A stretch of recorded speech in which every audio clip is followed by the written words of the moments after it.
Reduce the feedback loop is the number one thing. And I've seen people commit and wait for the build server to create an Android build before they'll install it on the device. I'm like, just plug the USB cable in. Welcome to Off Script. We're back after a little break talking about engineering culture.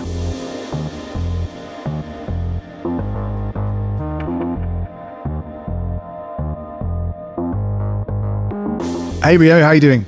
I'm good, thanks. How are you, Josh? I'm all right. It's been a mad few months, hasn't it? It has indeed. Yeah, busy, but yeah, you're getting your house torn apart. Yeah. So we're sitting in a newly renovated kitchen, which is great. Yeah, it's lovely. A bit more echoey than the last one, not as acoustically beneficial. Yeah, and builders are chucking water and soil onto the roof of your kitchen. Yeah, so I'm currently getting my loft renovated so that there's no roof on my house at the moment, which is completely stress-free, which is enjoyable. Yeah. And you're in the midst of a house move yourself as well. Yep, which is going sideways. So yeah, it's all good. So everything's fine. There's different parts of my house falling from the sky, and you're unsure whether you're going to be in the same house the next few weeks. But the good thing is we're here to talk to you about DevOps and engineering culture. Exactly. So. Well, I was hoping you'd say that. But no, we've had a little break, haven't we? Life kind of got the best of me, really. We've been very busy, but very glad to be back talking to you about certain things. Back in the swing of it. Yes, I think what you can hear there is possibly the roof being taken off my house as well. So there's definitely going to be a fair few sound effects in this episode. We've got Louis here as well, so I'm sure there'll be some barking as well. So yeah, all the noises.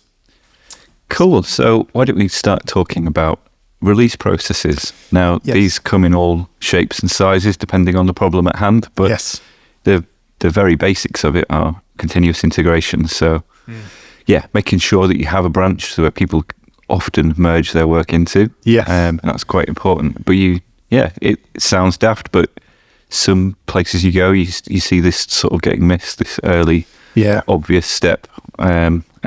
People do things like long-lived branches and things like that. I think it's interesting, isn't it? Because I know, Parallax has done this stuff for a very long time. I think when on previous episodes we've talked about some of the things that you guys do at Parallax, and not everywhere does this. Some people don't use Git. Some people use Git, but maybe just Git pull in production, a bit kind of like an FTP style deployment. Yep, sounds quite terrifying. But I think these are some of the things that I've definitely taken for granted when I've worked with more mature teams and more experienced teams. Is that good to say? I don't know if I can say that. Yeah, no, that makes sense. I think unless you have been burnt by some of the problems of not doing continuous integration, you might just be blindly cracking on and making the best of it. Just muscling. I think the key thing is, what do you do to get your changes into a production environment or in front of the customer? It depends on the type of application, depends how complicated it is. Is it a website? Is it a iOS app that you need to deploy to App Store or something like that? Yep. There's various different ways to do it, but the key really is how you iterate on the product, right? And that's kind of what continuous integration is pointing towards. Yeah, so when you're working on a feature and the rest of the team's working on other bits and pieces, if you just branch off and start coding away, there might be some subtle or small changes in the application that happens while you're adding those features in. Yeah. And you're basically pushing all this risk towards the launch date. Whereas if you get merged in straight away and you've put it behind a feature flag or something, you're bringing all that risk to now and tackling it. You're making that painful integration happen now. And I guess that's the thing, is about reducing the element of surprise around and the risk around that kind of production deployment. Some people sometimes do releases at the end of sprints. Sometimes they do more continuous releases. Sometimes they do big bang releases, which, there are reasons for all of those different approaches. Yeah. Sometimes you might have to do a big bang release due to dependencies around an application or the way that a release is done. Yeah. But I guess the key is to try and remove as much risk as possible and try and release as incrementally as possible. I mean, I think the clue's in the name with big bang release. Sometimes it does explode. Often, I think, it's hard to get that right when you're coordinating a lot of different kind of chunks of the release, aren't you? So I think continuous small releases, hidden behind feature flags, fantastic. Yeah, if you launch a feature behind a feature flag, you can run your migrations in production, you add the new tables in, whatever it is, the third-party services, that can all be put in place, hidden away from the user, and then your release is as boring as possible. It's just toggling a bool served from somewhere. We use Launch Darkly on a few clients, but you could roll your own. There's a nice little Ruby package. Yeah, I've seen it done in even with things like Vault and Consul as well, using them as just key value stores for features and things. You could just use a blob of something in a database somewhere. Yeah, doesn't really matter. Yes, I guess it doesn't really matter, actually. I think the key there is there's loads of different ways you can do that sort of rollout or percentage-based rollout of features too. There's loads of ways to continue to reduce the risk of those releases. I think a key thing that ties into that as well is versioning, how you version your releases and how you make versions live. Yep.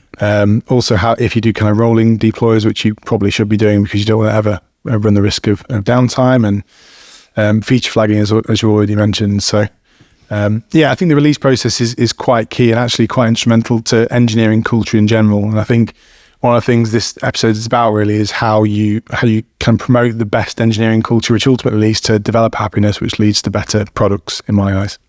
Yeah, no, absolutely. Versioning can be tricky depending on why you're versioning and who it's for. Yeah. But in a large organization we're working with, we have 2 NPM packages that we've made, and we need to be very strict with Semver because there's maybe 12 teams building products on top of those packages. Right. So we can't easily know all the implications of a change that we make in that package. So you would follow what happens in open source. If you think you're making a breaking change, you increment a different part of the version number and you use that semantic versioning properly. Whereas in projects where that's not needed, the versioning, prematurely versioning and packaging up everything into little pieces can actually slow you down for no added benefit, especially if the same team's working on the package as they are on the project. Yeah, I think as well it gets even more complicated when you start to introduce things like microservices and how the contracts between different microservices work, backwards compatibility, depending on how they're deployed, all those fun things. Yeah, but we've seen teams where their workflow to add a line of code is awful because they go into the package that only this project uses, and then do a commit, wait for a build, bump the version, publish it to NPM, and then go through the whole cycle with all the other elements of the project to bumping that version up. Yeah, that in a mono repo that would have been one commit. Yeah, and then get on with your life. So I've been in horrendous situations where you kind of almost dread touching those packages because they're just so entwined in the rest of the dependency tree. Yeah. It's a bit of a nightmare. Cool. So around the release process, when your application's out there, you want to be able to monitor it. And that application monitoring is very important. Yep. How do you guys do it? I like Bugsnag. Yep. I think it's good because it can run on the client side, it can run server side. It collects a nice little trail of breadcrumbs up to the error. Right. So you can sort of piece together the bits of the puzzle and recreate that bug. Nice. And it's not too expensive. There is also Sentry, which is good, and there's an open source version. Yes, I use Sentry quite a bit at the moment. It's really good. Yeah. I think if you were doing a really, really big project, just one, makes total sense to run your own infrastructure, collect your own Sentry events. You control where the data is stored. Yeah, I think for certain clients and things like that, you want to be careful where the data is transmitted. It's quite tricky with a lot of these really amazing engineering dev tools because they can often shave months off the cycle of the build cycle, but also you're sending a lot of that sensitive data sometimes to third-party services. Yes. It's kind of difficult. Yeah, and sometimes they're not so careful with that data. No. There was a company called Flare who had a bit of a mix-up with one of their deployments and the error messages from your application being emailed to other customers, which is just not good. No, especially when, they might include sensitive environment data and things like that. Which they, often do. Yeah. But, I think there's been a lot of good best practices that have started to be kind of put into a lot of these products now. There's lots of sanitization of that the environment variables and things before they're sent along. And yeah, things that look like secrets are automatically hashed and things like that. Yeah, definitely. But yeah, I think the key thing around application monitoring is end-to-end tracing through the stack. So if it's in an application where you've got a front end, you've got a back end, they're all talking together. Often a lot of the services used what's commonly called like request IDs, which ties together a single request from one point in the application to another. Allows you to dig deeper into the context of an error or something like that. Yeah, so in AWS land, that's called X-ray, and each request gets an ID which flows through into every nook and cranny of the request into the microservices, whatever Lambda's running it, and then in theory, you can patch it all back together and see what happened. That's great. Is there a dashboard where that's centralized then? Yeah, they've got a X-ray dashboard, and it is good, but I assume in other platforms they've got similar things. Been working with GCP quite a bit, so similar tooling. Oh, nice. They're catching up quite a bit, aren't they? They are in some areas, yeah. I mean, Amazon seem to add a new product to their drop-down menu every week. Oh, yeah. I don't think even an Amazon employee would know all the products. Yeah. It should be kind of like your interview questions. Should we name all of them? Yeah. So another part of one of the main things, arguably, about engineering culture is kind of how you ship better quality products. And to me, there's loads of things that make this so. You've got testing, you've got linting, you've got how you approach PR reviews and things like that. All the things that I'd call kind of like general developer etiquette. Yep. What's your kind of top few tips? You've got a new starter who's coming on board as the first week. What are the kind of things that you're kind of setting your expectations with them in terms of this is what we expect from you? So we're doing a thing where we sort of explain what the core best practices are, like linting, having you ready to config in the project. Yeah. But then also the stack that we'd prefer for new builds, which is this sort of T3 stack that we've been using, which is TypeScript from the beginning, TRPC, so you change the types on the back end, it fails if it's not updated in the front end, things like that. But yeah, because we are an agency / consultancy, we do have lots of weird and wonderful projects where we may have not started it. It might not be greenfield.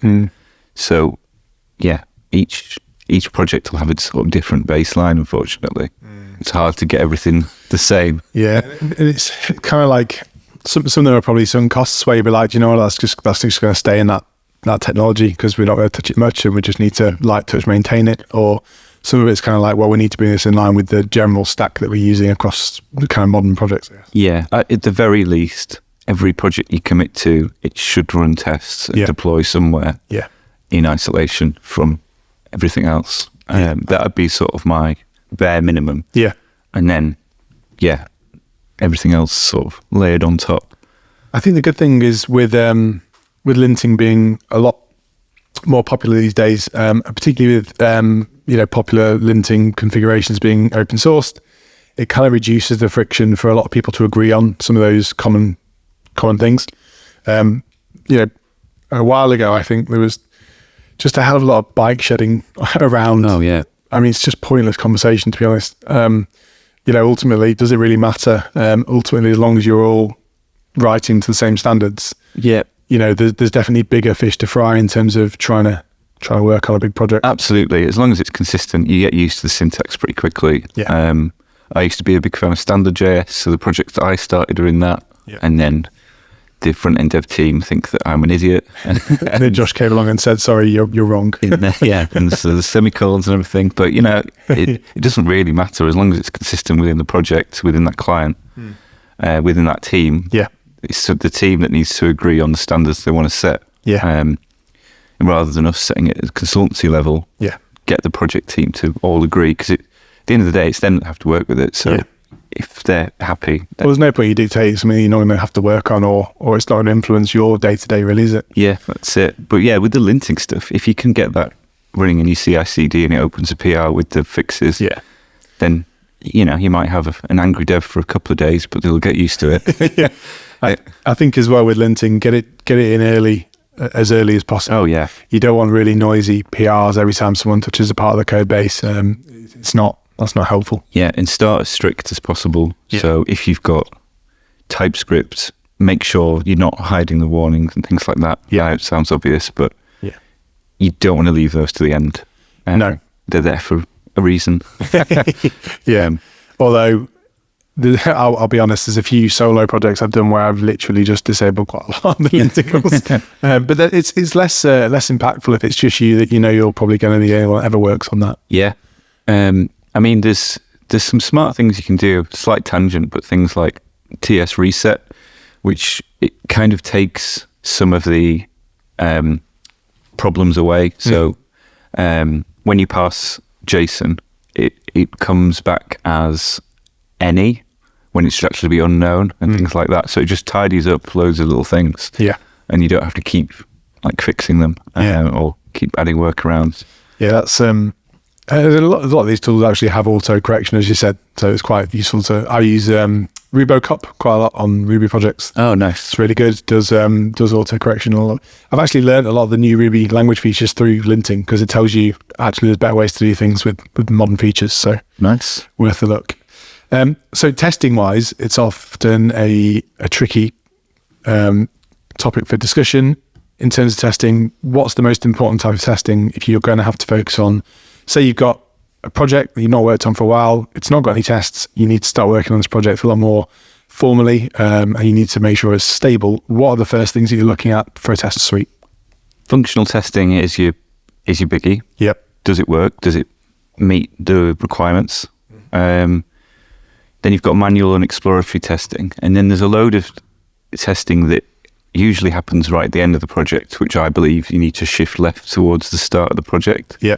So that's things, this is more catered towards mobile apps, but like memory leaks, security issues, networking issues, performance stuff, like try it on 2G early on, because you get some like weird state stuff. Yeah. Try and shift that as close to the development as you can, ideally during development, rather than once you're getting it ready for the App Store, because it's too late then. Yeah, I guess as well, so taking Chatloop as an example, something that ran in beta for a while, and now you're in public beta, aren't you, I think? Yep, that's right. So that's a good example of trying to get that in the hands of real users as quickly as possible, because ultimately there'll be conditions that they will reproduce that you'll never really see in that testing cycle. Yeah. Dodgy internet is the worst. Yeah. And it's really nasty to test for. You can simulate it, but it's quite frustrating. It's quite hard to simulate as well. Every use case with patchy connectivity, and especially when you're integrating with third-party services as well, it's quite tricky to reproduce that sort of stuff. Yeah, or some requests come through and others don't, and the UI doesn't have a way to easily deal with that. So it's come out of its skeleton state, but it's still bust. Yeah. Well, I guess that leads on to another area that I think is really important around code quality and its local dev environments. Now, might sound like a bit of an obvious one for a lot of people, but I think there's been a few occasions where I've walked into a situation where there's not actually local development environments set up for you to run these services or apps locally. Maybe they're using shared images to develop on or something like that. Yep. Everyone has their reasons for this, but ultimately getting that app working as close to local as possible is super important, not just for the feedback loop, but also to ensure that you can reproduce the environment which that thing's meant to be. Oh, yeah. Reduce the feedback loop is the number one thing. And I've seen people commit and wait for the build server to create an Android build before they'll install it on the device. I'm like, just plug the USB cable in, please. Because you've got hot reload and stuff. You want to make sure you don't break those really, really fast feedback loops. Make sure people are actually using them. And then, you fall back to these slower feedback loops if you have to. But it's pretty key. I think this is a really important thing, though. So, a lot of this isn't out of malice or it's just misunderstanding how to use some of these tools. If you're an associate or junior engineer coming to a project, you might not know that you can just plug the USB cable in and use an emulator or use the real device to test things on. And this is where I think really important kind of cultural trends like proper documentation comes into play. Onboarding a new developer and making sure they understand how those things work. Yeah, well, there's a little Swiss Army knife of tricks that you build up over the years as a programmer. Like, it might be completely obvious to us to spin up ngrok and test on a real device that new web page that we just built. Yeah. But a junior would have no idea or how that even works. But yeah, and often you'll show them something and be like, oh my God, this is amazing. yeah. But, you know, these are the things where you can easily lose hours in a day and just kind of really lose your kind of flow with building exciting apps. So definitely worth a look. The only thing I was going to mention around the kind of code quality side of things is something I've been doing more recently in recent years, which is ARB, Architecture Review Board. It's quite a formal name for what it doesn't need to be something that formal, but ultimately it's just a way for you to get some of the core engineers together and discuss the architectural approach to building some of the apps. So it might be that you're trying to bring in a new technology on a tech radar, or you might be trying to propose a major change to a bunch of services or apps across the board. So I guess for Parallax, that could be something like we're thinking about introducing a new part of the tech stack as our default for the framework. Yeah. I mean, admittedly, that's not something we have, but that sounds like a really good idea. It's just a good way to get the right people talking. I find it's not necessarily about the physical sign off. It's about the socialization of a big change, making sure people know what's going on. Well, in fact, it's probably required to comply with ISO 9001 and 27001, or at least if you're going to fold a new tool, then you can at least look at the potential implications of that. Yeah, definitely. I think with like dependency review and things like that. But, you know, certainly when you're working in more regulated environments, it's really helpful to ensure that, you know, if you've got some InfoSec people on that call as well, it really helps to socialize that information, make sure you're not going to fall into a tricky situation further down the line where you're trying to ship something and someone's saying you can't, or obviously some of these are maybe some more of the politics of larger organizations, but they're still very much a real problem. Yeah. Getting a new process or tool through with a large org is often a struggle. It's a nightmare, yeah. Like, we already have a tool that does this. I'm like, yeah, but it's rubbish. Yeah. Now we have two tools. Yeah, exactly. Yeah, but no, ARB, it's good. It sounds scary, but ultimately it's just a forum for good tech discussion. And it's really important to have a good agenda for those sort of things, because otherwise you just end up with loads of people shouting at each other. Yeah. Which is important. I have a note here for programming patterns as well. I'm not sure if it really falls as much into the cultural side as much as just the general kind of skill set for the job, more I think. How much do you go into programming patterns with the engineering teams yourself? Do you often talk through different patterns, or is it more implicit? Yeah, when we're talking about specific problems, we will. But yeah, in day-to-day, probably not loads. But yeah, I think... Yeah, it depends what sort of thing that we're building, because in React Native land, there's certain patterns that are just the standard. So you make everything a hook if you can. Yeah, you're not going to fight it, are you? So like Launch Darkly, in their docs, they recommend creating a singleton class for Launch Darkly, but then that goes against the grain of React Native. So you make it into a hook, which has this. You can make the hook have similar features to what a singleton would give you, just making sure you've only got that one instance. So yeah, it depends, doesn't it? And yeah, what about yourself? Do you sort of do it from that sort of engineering manager point of view? It depends. It depends on the problem you're solving, as you said, because a lot of the time, if you're fighting a framework's functionality, you probably need to go with what they've kind of laid out for it. So if it's hooks or something similar. But I also love those kind of greenfield projects where you're building something out like a library, as you mentioned earlier. You'll be looking at different patterns like adapter pattern or whatever, factories and all sorts of stuff. I really love getting people together and talking through the different pros and cons of different patterns, because I think really interesting discussions come out of that, and you can really understand how different people think. Yeah, because actually you can probably solve loads of different patterns can solve the same problem in different ways. The author of Vue.js was talking about patterns and the way to write things, because he touched briefly on like AI generated code. Yeah, because he's saying it's completely useless for him because he's writing a library. Yeah, and all the code out there are pretty much just projects. Yeah, and how are you projects using libraries are very different from libraries. Yeah. And so if not... That's the fun thing though, especially because as a consumer of a library, I think it's this is one of the things that I kind of fell in love with Ruby with really is really thinking about the consumers of libraries and plugins and frameworks. It's like how does it make people feel using these? How does it make people think? And how does writing it in a certain way unlock different possibilities for the type of app you're building? Yeah. And I think that's a much more human approach, which is part of the excitement of programming for me. Like, you know, React's really honed its kind of public API over the recent years, and that's obviously to try and increase adoption, but also make sure people enjoy using the framework and can use it as effectively as possible, right? Yeah, absolutely. So I think there's definitely an important place for documenting and discussing programming patterns as part of engineering culture.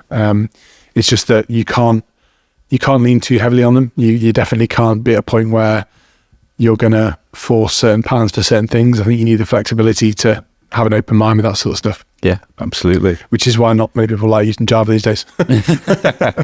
Yeah, I mean, it's still everywhere, unfortunately. Yeah, it is. It is everywhere. Cool. So what's next? We're going to talk a little bit about infrastructure. So tooling, setup, that kind of thing. So I think we've mentioned in previous podcasts we're big 1Password fans. Yes. And they've actually just launched a new feature around actually managing secrets for deployments and things like that. Yes. The team usage stuff's just got really good. You've been using it for quite a while, haven't you? I think. Yes. Yeah, we have command line tools to engage with it and things like that. Yeah. So you make a new project and you commit, and it adds you to that project. And, yes. Our deployment pipelines, we've got one for Kubernetes and one for serverless, and it will set up the database and add the secrets to the vault and all that kind of stuff. So do you use that as your sole secret provider now then? Yes. Yeah. Well, it depends. Of course. For everything that we host, we would do that out of the box. But because we're moving much more consultancy now and much larger projects, they'll more than likely have a load of software already running in Azure or AWS or whatever. So you just have to go with what they're doing, but try and implement the equivalent of what you've got into their infrastructure. There could be some really interesting intersections of those two approaches as well. Like if your CI/CD setups using 1Password, there could be a way for you to use those vaults to then copy into the kind of parent environment or whatever production is. Or that's quite cool. I mean, as long as it's encrypted and you've got a way to log and see the activity on the secret, then you're good. Yeah. Although I think a lot of methods don't actually abide by that, but but then it's like, what is it, Vault by HashiCorp? Yeah, I use Vault quite a bit, and Consul for different kind of different methods of deployment as well. So yeah, there's loads of different tools out there, but as you said, as long as it's encrypted and you can access it when you need to, and if you should have access to it, most importantly. Yeah. Zero trust is something that I push quite heavily. Zero trust approach in general to ensuring no one ideally can have access to certain environments where they don't need it. Yeah. There is a really, really good new feature in AWS, and I'm not just plugging it because of my Amazon ties, but basically in a QA or staging environment, you can give a script or a deployment pipeline full beans access for a little bit, just in that QA environment. And then based on the usage pattern, you can generate the policy to lock it down. Oh, that's nice. So you run the deployment once, and then it goes, right, it used these things, make that a policy. And then you take that code and commit it into your repo. Yeah, that's great. And then you know exactly what it's using. Because it's like whack-a-mole, honestly. You're like, this permission on S3, this on Lambda. Oh, no, I forgot this one in AWS Gateway, API Gateway. And you just sort of go around like whack-a-mole, and then it still doesn't work. It is though, you're like, oh, why is this request failing? I have no idea. And that's why I think infrastructure as code is generally is super important. Having reproducible environments that you can deploy to different deploy targets. Depending on how big your DevOps team is, if you have a DevOps team at all, is Kubernetes a good thing to look at? How do you approach things with Terraform? There's loads of different options in this space. And loads of different decisions to make depending on how often you're deploying, how often you need to scale and move things around, how portable the environments need to be. loads of decisions to make along the way, but the most important thing is to ensure it is reproducible. Definitely. It's very difficult if you just set up on your machine and no one knows how it works. Yeah, so the cloud version of it works on my machine is ClickOps, is what people call it, and this is where you go into AWS or Google Cloud and you create resources by clicking around. Yeah. Don't do that. No. Unless you're learning, in which case fine. Yeah. But when you've done that, make sure you know how to preserve the state of what you've made. Yeah, I wish there was an easy way to turn the clicks into Terraform or CloudFormation, but there isn't, I don't think. Well, there's some services that kind of generate that for you in a way, and then you can download the config as YAML or something like that. But there's always a few things missed along the way, so it's good to get a good kind of iterative approach to this. Chipping away at a config, put it into CI, looking the environment be generated as part of the CI process. Yep. And I think this kind of leads on to another point, which is data residency and kind of regional deployments. I'm doing a lot of that lately in terms of some of the customers we've been working with, where certain instances are deployed or where data's stored is really important for different international laws. Infrastructure as code is really helpful in this way, because you can just go, well, we need that, but over there, or and there's nowhere to hide. You know exactly who's deployed what and when, and auditors love that. Security professionals love that. You can't go wrong, really. If the only way to deploy a thing is to write it into your code base and commit it and push it, then you're squeaky clean, really. Yeah, I think it's that's another tactic from framework authors, right? Make it really hard to do the wrong thing. Make it really have a lot of friction to introduce issues in that way. Yeah, 100%. Yeah. So, I think security ties quite heavily into this area, doesn't it? Yeah, it does. Yeah, it's all the things we just mentioned. So, audit trails, looking things down. But yeah, the big thing at the moment with us is the 27001, making sure that everyone's read the documents that they said they've read, which is painful. Yeah. Do you have like a bit where you have to kind of tick things off, questionnaires? Have you got any interactive versions? Yeah, we've got this new Confluence plugin, which has just sent me about 100 emails last week. All right. Bits to sign. Brilliant. But yeah, it is good, but it is also painful, isn't it? Yeah, I think the best thing you can do with regulatory compliance bits is accept that you have to do it. Yeah. And you need to make it as, like a lot of things, make it as painless as possible. So if you implement it right, it is just enough process to make it all work. Yeah. But you can easily go overboard. Yeah. And yeah, the 2014 edition of 9000 is, obviously that's the quality management, 9001's quality management system, but it is as documentation heavy as you want it to be. So if you say that the commit log is your documentation, that's fine. You can do that.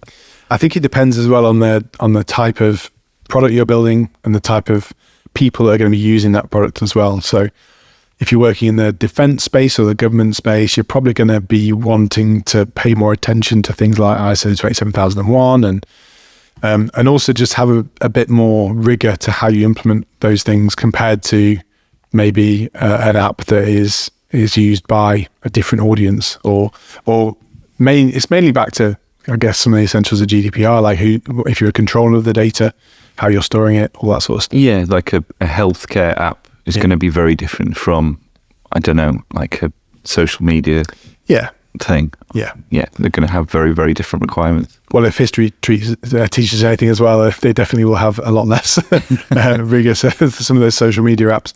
But yeah, I think it's important to really recognize the right level of compliance that you need for certain industries and clients and apps, really. So definitely do your homework, and definitely, if you can, tie it into things like the release process. So, if you've got things like quality gates where you have to have certain sign-off for certain releases, you can make sure that all these things are satisfied before you put a release out. Again, it depends on how big the kind of companies you're working with and how many politics involved and how difficult it is to release. Yeah, that's basically. Yeah, definitely. because, you're going into the world of change management there, you're going into service desk territory and all of that sort of stuff. So yeah, and then don't really mark your own homework if you can avoid it as well. Get the external pen tester in if it's critical, and show them your risk register so they already know kind of what areas they need to be looking at. Yeah. It's really good to outsource that stuff, mainly because testing your own stuff rarely gives the results you expect. You know how the product works that you built. You know the weak points that you'll avoid. And they've also spent a lot of time hacking into other products, so they know that that API endpoint over there has got an ID on it. I bet if I increment that by one, I'll get some other bit of data that maybe I shouldn't. And completely obvious stuff if you do that, but as a developer, it might just be a single line of code that you haven't really thought about. And this is, depending on the kind of product building, you might want to offer a bug bounty to the community. You might have some of this stuff exposed to engineers that might want to have a go. If you do, make sure you have really clear kind of codes of conduct and engagement protocols. Responsible disclosure, things like that. Yeah, absolutely. Yeah, bug bounties are good. I think we mentioned some in a previous episode, didn't we? But they can be good. They can be really good. And people are going to be poking around anyway, so you may as well pay them if they find something bad. You don't want them to feel like they're blackmailing you by getting in touch and saying, I found a bug, but can you pay me? Which is often how security researchers feel a little bit, but they are doing valuable work, and work is time and time is money. So absolutely. Give them some money. I guess it's also worth noting that you can spend a huge amount of money on external reviews. So be careful in the brief that you give to those external agencies, because the scope of those projects can grow arms and legs quite quickly if you're not clear on what you're expecting to get out of it. Yeah, definitely. So the final thing that I had on the list really was just documentation, and this covers quite a broad range of things. We've kind of touched on it already, but onboarding, offboarding, documentation, it sounds like you've got quite a good process set up internally for getting people up to speed. Yeah, we do. Our onboarding is now really streamlined. There's a big checklist and everyone knows who's doing what to get people into the company and then out. But yeah, it's quite a slick process now, he says. I'm sure there'll be some more hiccups as we add more process. But yeah, we use Jump Cloud. So you add a user in Jump Cloud and it adds them to basically everything. Nice. But yeah, it just means you need to get the really expensive subscription version of every SaaS product to make that work. Everything needs the enterprise tier. Oh, you want SAML? Right, £10,000, please. I think the key thing there is make it easy to offboard people as well. Often not something that's paid much attention to, but if you're giving everyone access in a click and they can get access to the keys to the castle, they also need the abilities to have that revoked very easily too. Absolutely, yeah. Because if it's an instrumental member of the team that might have helped set up things like secret management or something, for example, you need to ensure that you're securing the kind of stack as easy as you're giving access to it. With the login tied through Jump Cloud, you can set a policy for encrypted drives, and then when you remove them, they can't get to that data anymore. Things like that. So that's great. It is good. Open API documents is something that we were going to chat about. It's really good. It used to be called Swagger. But yeah, it can sometimes be lacking on certain client projects, but if you're working across teams, it's invaluable. Yeah, I think more just from a communication, because I know you can do loads of nice things like generate API examples and things like that off the back of it, which is all great. But for me, it's more of a communication tool. If you define the schema of something in YAML, you can use that as a portable format. You can use it in testing to validate that things all match up. But for me, it's also a really great document to use it, something like an ARB forum, where you're talking with engineers about a bunch of changes that are coming up. You can easily diff those changes in YAML. Open API is just a really great tool for that. I think I mentioned one of the projects that we run. Josh, who runs one of our teams, not you, Josh, a different Josh. He implemented this thing where it looks at the OpenAPI spec, and then when you add an endpoint and commit, it tells you off. See, that's great. So it wouldn't let me do a build because I just willy-nilly added an endpoint, didn't I? It's like, nope, you need to document it first. I was like, annoying but correct. Yeah. See, that's great, isn't it? Like an example where it's hard to do the wrong thing there. So yeah, I mean, that little bit of pain, and because I was already thinking about it, it didn't take long to do. But if that had just been left and deployed, it would have never been documented. But that's a good example where CI is a method of documentation there. You know, CI is not letting you continue until you've jumped through those hoops. Yeah, you can give people little slaps. But, you just want to make sure the level's set right. Yeah. You don't want to be...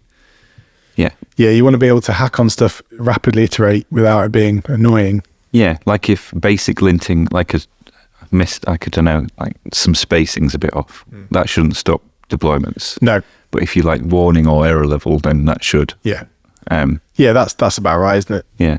Yeah. If you're just hacking away, commenting things out, trying to get something working, you don't want to be telling you off about that. This variable has not been used. Like, give a shit at the moment. Right now, I'm just trying to get it working.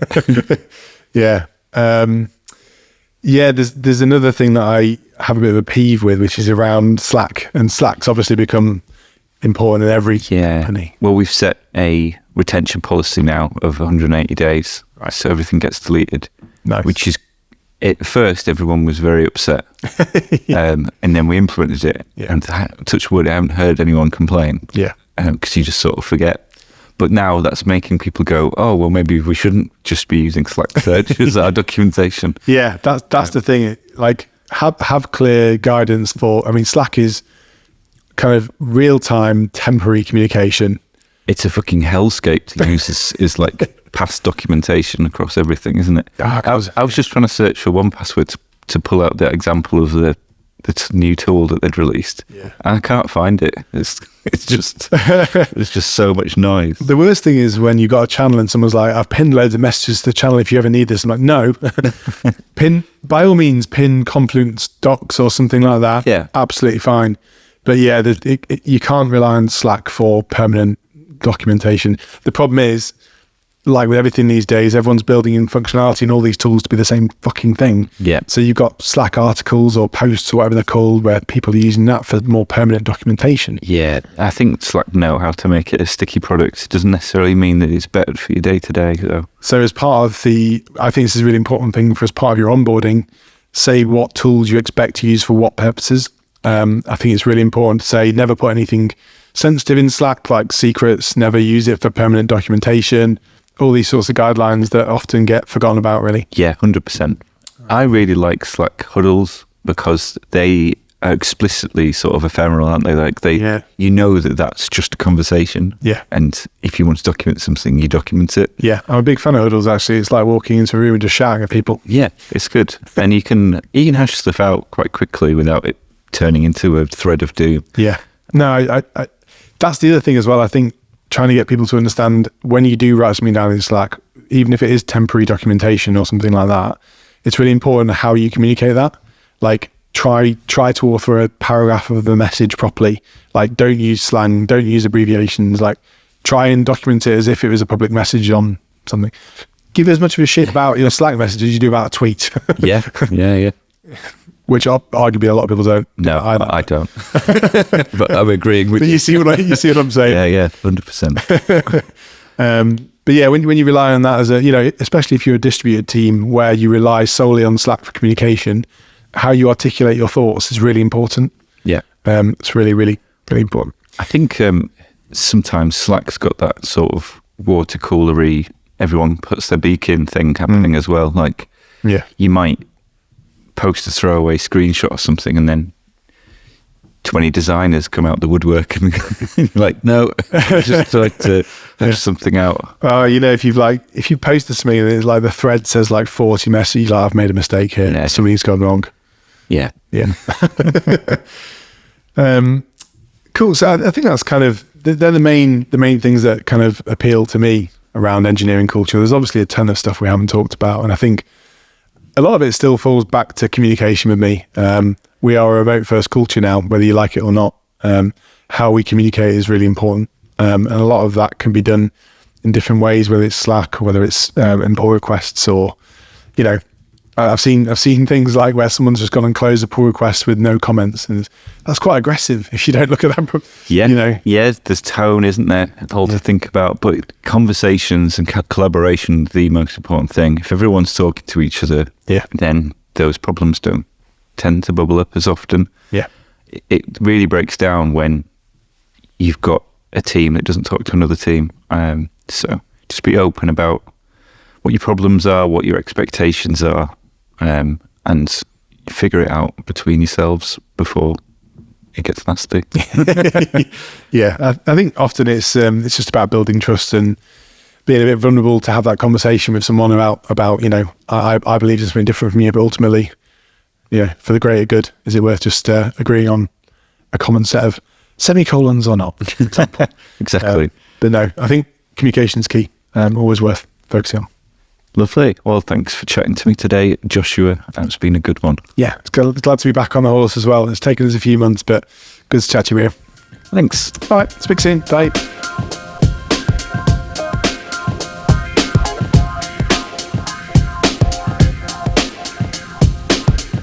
So that's all we've got time for today. Thanks for listening to Offscript. Don't forget to hit subscribe for more episodes in the future. We also have All Day Hey coming up in May. It's on May the 4th. You can get tickets for the live event in person and also for the stream on heypresents.com. Thanks.